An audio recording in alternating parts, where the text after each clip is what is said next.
ख्वाजा इजहारुल हसन साहब हमारे साथ मौजूद हैं। खाय साहब अस्सलाम वालेकुम। जी वालेकुम अस्सलाम जनाब। खाय साहब, दो प्रेस कॉन्फ्रेंसें बड़ी धुआंधार किस्म की, उन प्रेस कॉन्फ्रेंसों में वसीम अख्तर साहब ने बहुत कुछ कहा, हमें मजबूर न किया जाए। मामला फंसा हुआ कहां है? आपका तो एक मुआहदा हुआ था। सवाल सबसे बड़ा यह है कि ये मुआहदे के वक्त भी लोगों ने कहा कि पीपल्स पार्टी से तो आपके मुतअद्दिद मुआहदे हो चुके हैं और आपको कभी उस मुआहदे के बाद मिला नहीं कुछ। तो आपको क्या ये कॉन्फिडेंस था कि इस दफा आपको कुछ मिल जाएगा या हालात आपकी मर्जी के मुताबिक चलेंगे?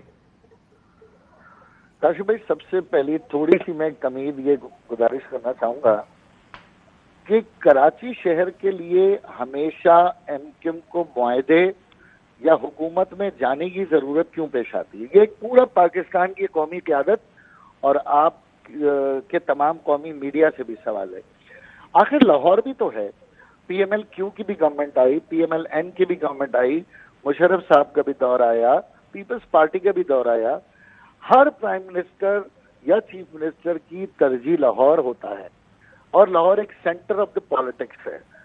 कराची जो कि एक इकोनॉमिक हब है, रेवेन्यू इंजन है, पूरे सूबों को, पाकिस्तान को चलाता है, सूबा सिंध को सैकड़ों अरब रुपए रेवेन्यू देता है, तो ये पाकिस्तान की कौमी तरजीह क्यों नहीं है?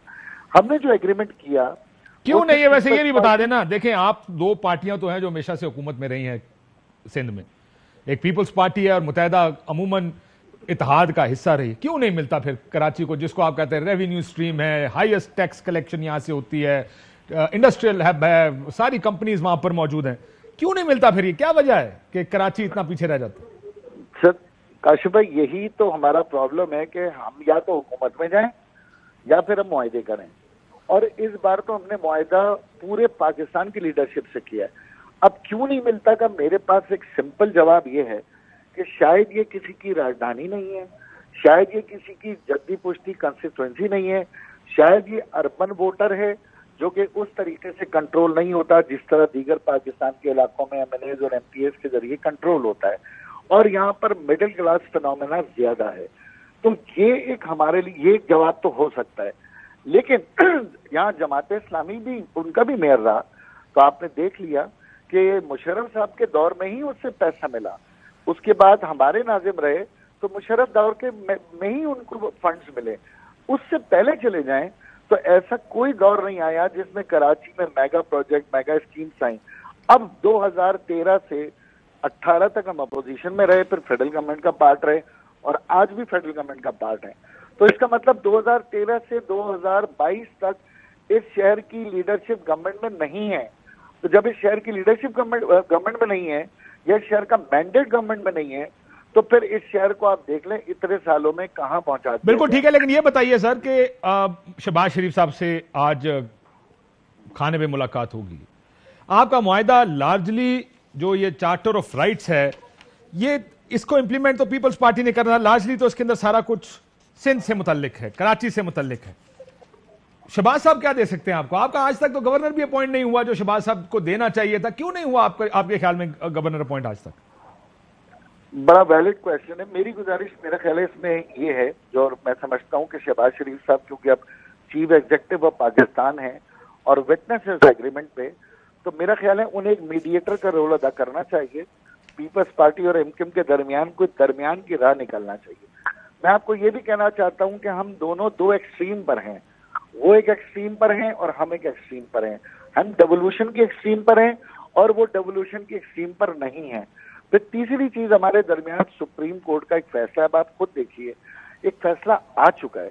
तो क्या अदालत ये कहेगी कि ये हमने फैसला दिया इसलिए कि आप 10 साल तक इस पे अमल ना करें तो हमें कोई फर्क नहीं पड़ता?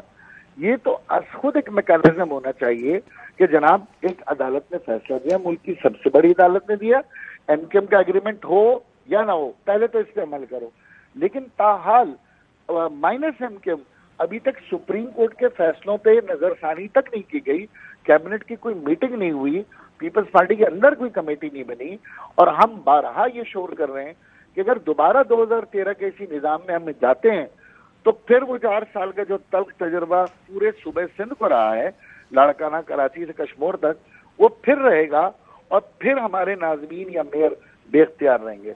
तो अब हम समझते हैं कि ठीक है, हम अगर 100 आउट ऑफ 90 मांग रहे हैं और वो 100 आउट ऑफ 20 देना चाहते हैं, तो शहबाज शरीफ साहब से, मौलाना फजल रहमान साहब से और बाकी क़यादत से हमारी अपील होगी और हमारा ये मुतालबा भी होगा कि कराची को एक कौमी मसला समझकर इसके दरमियान का रास्ता निकाला जाए। अगर ना निकले तो फिर क्या होगा? काशिफ भाई, अगर ना निकले तो ये शहर वैसे ही पिछले 10 साल से बदनसीबी का शिकार है। ये जाहिर सी बात है, फिर हमारे पास भी ऑप्शन तो कोई नहीं है, क्योंकि 3.5 साल ऑप्शन ये नहीं, यानी आप ये कह रहे हैं कि वर्स्ट केस सिनारियो ये है कि अगर कोई रास्ता ना निकला तो इसी की तनख्वाह पे हम काम करेंगे। That's what you saying. 3.5 साल में और बाकी मानदा अब 1.25 साल में आप देख लें फर्क कितना है। 3.5 साल हम पीटीआई के साथ वेट करते रहे, हाँ जी कर रहे हैं, हाँ जी कर रहे हैं, और आखिरकार हमारे वो पानी की एक K4 पे 100 रुपए तक नहीं रखे गए। अब हमारे पास रह गया 1.25 साल।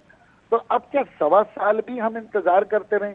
और इंतजार करने के बाद फिर हमारे पास एक इनकलाबी सियासत के अलावा कोई दूसरी पॉलिटिक्स रहती नहीं है। इसका मतलब है फिर इस इंतखाबी सियासत में हमें हिस्सा लेना ही नहीं चाहिए और हमें फिर कोई दूसरी राह इख्तियार करनी चाहिए। मतलब हुकूमत में रहेंगे लेकिन देखेंगे कि करना क्या है। मुझे एक और चीज जो मैं आपसे जानना चाहूंगा, एक मूव चल रही है इकट्ठा करने की सबको, आपके ख्याल में क्या ये सब कुछ हो सकता है? एमक्यूएम इकट्ठी कर दी जाए सारी? मैं समझता हूं काशिफ भाई, एक आइडियल सिचुएशन होगी और अच्छी सिचुएशन है अगर सब अपने अपने अंदर अना के बुतों को दफन कर कर और एक कौम को, एक शहर के बड़े मकसद को सामने रखते हुए अगर यकजा हो जाएं, और प्लेटफॉर्म भी है, और यकजा होने के बाद एक ताकत। सर ये तो उम्मीद है ना, ये बात ठीक होगी मेरा, क्योंकि वक्त कम है। ये बताइएगा कि क्या इसकी मूव शुरू हो चुकी है? कुछ हल्के, कुछ दोस्त अहबाब ये कोशिशें जरूर कर रहे हैं, लेकिन ये इतनी ताकतवर कोशिश नहीं है। कुछ पीएसपी से हमारे पास रहनुमा शामिल हुए हैं, पीटीआई से काफी लोग आ रहे हैं, लेकिन इसमें मजीद ताकतवर कोई बाअसर मूव नहीं है। हाँ एक कोशिश है, लेकिन मैं वाज़ेह कर रहा हूं कि ऐसी मूव नहीं है कि ये फौरी तौर पे हो जाए। ऐसी मूव नहीं है जो फौरी तौर पे हो जाए। बहुत शुक्रिया इजहारुल हसन साहब।